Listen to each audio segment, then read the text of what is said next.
Hello. Hi, Amos. It's Sarah. Hello. Hi, Amos. Today, I'm going to read you a book, Martha Blah Blah. This was one of my favorite books when I was your age. Should we get started? There's Martha.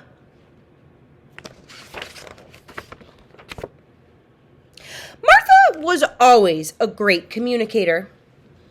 Sad, happy, mad. Can you do a happy face? Happy. But when one day she ate alphabet soup, the letters went up into her head and into her brain instead of down into her stomach. And Martha began to speak words. Isn't it time for my dinner?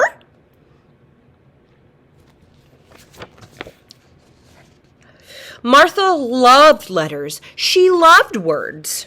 Martha said, "At last! Now I can say, I'm hungry, let's eat, make mine steak, and let me out, and let me in, and let me out, and let me in, and let me out."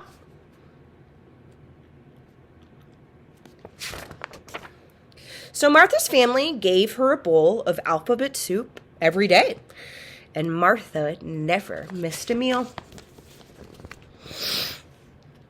Having words opened up a world of possibilities for Martha.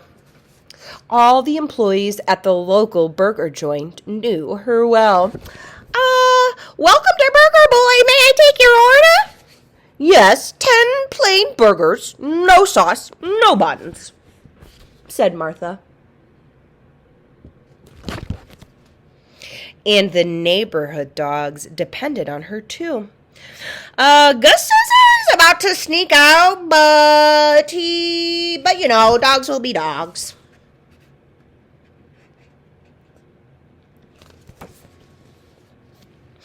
Of course, Martha couldn't help but notice how much her family enjoyed having a talking dog.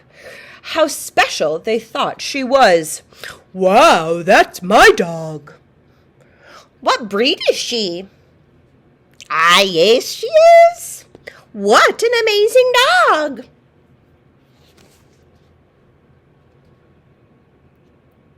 Oh, there's Martha.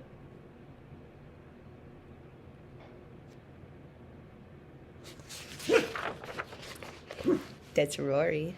Say hi, Rory. There was someone else who loved letters just as much as Martha. Alf Abbott was a man at Granny's Soup Company. He made all the A's that went into the alphabet soup. "A-okay," he says.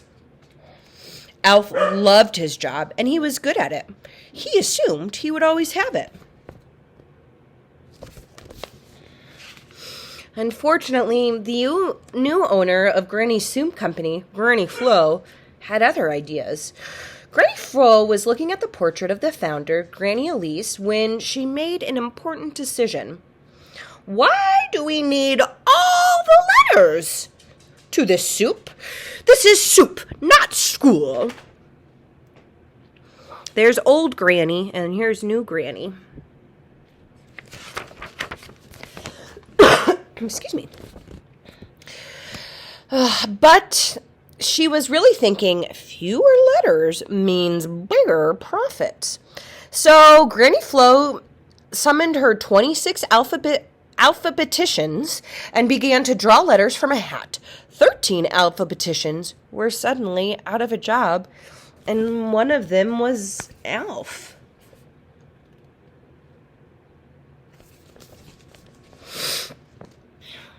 Within a week, cartons of new soup went out to the local supermarkets. No one will ever know the difference, Granny thought.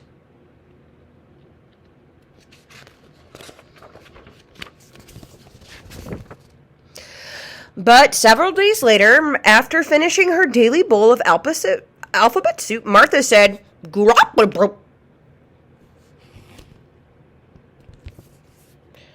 What did you say? Asked Helen. Helen giggled. How embarrassing, thought Martha. Must be a touch of laryngitis. But it wasn't laryngitis. Strange sounds continued to come out of Martha's mouth all day. Hi, Burgog. Burgoo! Burgoo! Something is wrong. My words are gone. Woof! Martha was trying to say.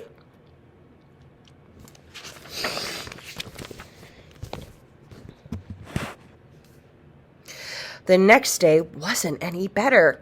Hugoo hog? Why did you call me? Burger joint. Hugoo wugoo. Oh, Martha.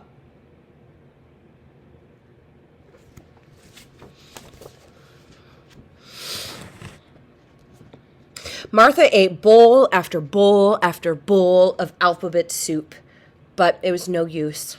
Nothing she said made any sense. I'm afraid Martha is losing her ability to speak. Gog?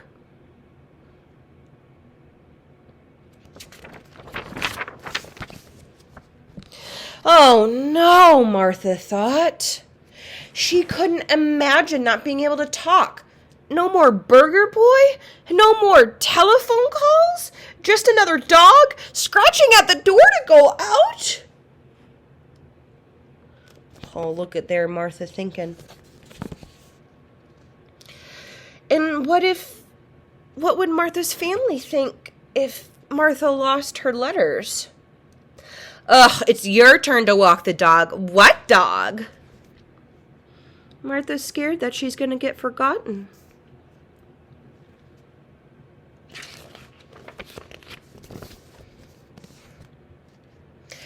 I couldn't stand that, Martha thought, and so she went outside and she walked herself down the street, away from home, mumbling to herself.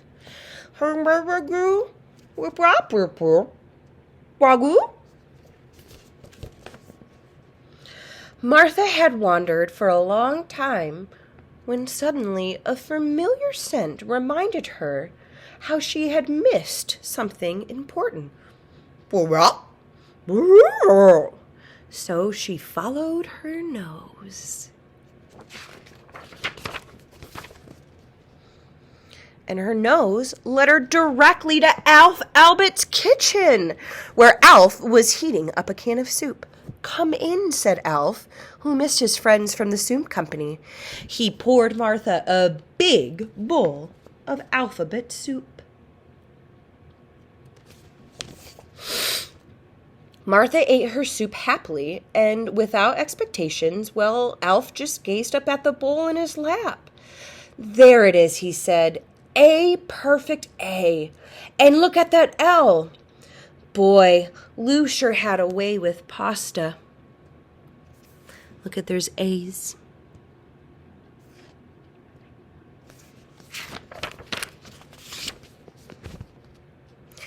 Alf continued to admire each letter in his soup until Martha was almost asleep, lulled by the sweet sound of vowels and consonants. Then Alf said in the saddest voice, "My last can of real alphabet soup. It's just not the same since Granny left out half the letters." "What did you say?" The words came out of Martha's mouth perfectly. Martha didn't know whether to laugh or cry or growl. To Alf's absolute astonishment, she started to sing. A, B, C, D, E, F, G, H, I, J, K, L, M, N, O, P, Q, R, S, T, U, V, W, X, Y, and Z. Now I have all 26 letters. There are soup cans to be fixed. Then she said, "Where's Granny?"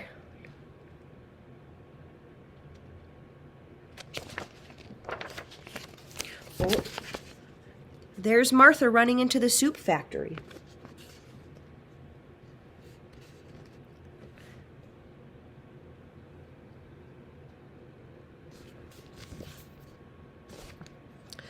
Martha found Granny Flo in her office.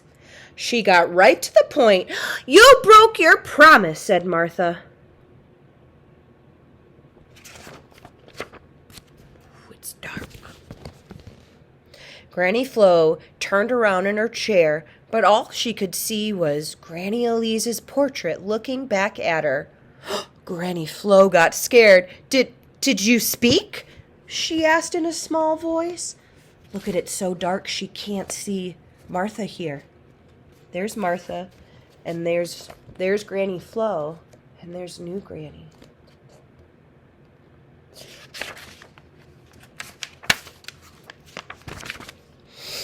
"Every letter in the can," said Martha from behind the desk. "You promised." But it's good for business," said Granny Flo to the portrait. "Good soup is good for business," said Martha. "Put all the letters back in the soup." Granny Flo made the first 13 calls from beneath her desk. She began with A, of course. "Hello? Alf?" What would people do without dogs?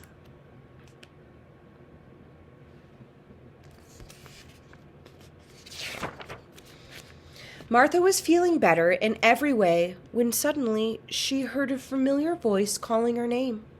Then her whole family was hugging her and talking all at the same time, and they were all saying wonderful things.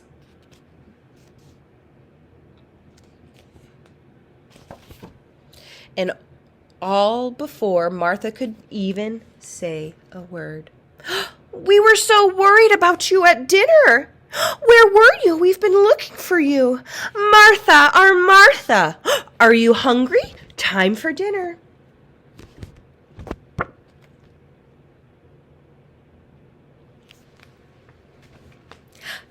Bye. Bye, Amos.